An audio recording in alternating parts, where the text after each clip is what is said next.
È un bellissimo progetto europeo, la denominazione è CERV, è un progetto che è inserito nel programma Giustizia.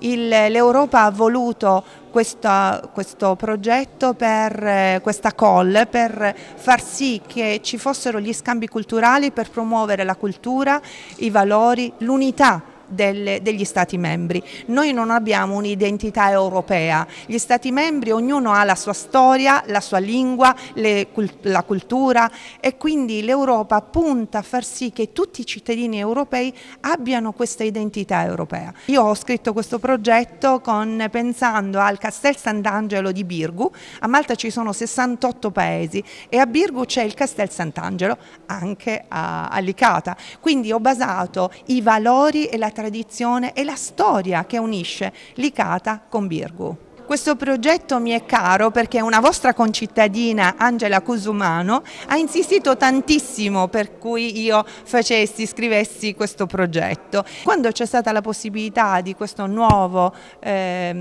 nuova nomina del sindaco, l'anno scorso ho scritto questo progetto e l'Europa l'ha approvato, quindi grazie a una vostra concittadina sono riuscita a scrivere questo progetto e far sì di creare queste connessioni culturali.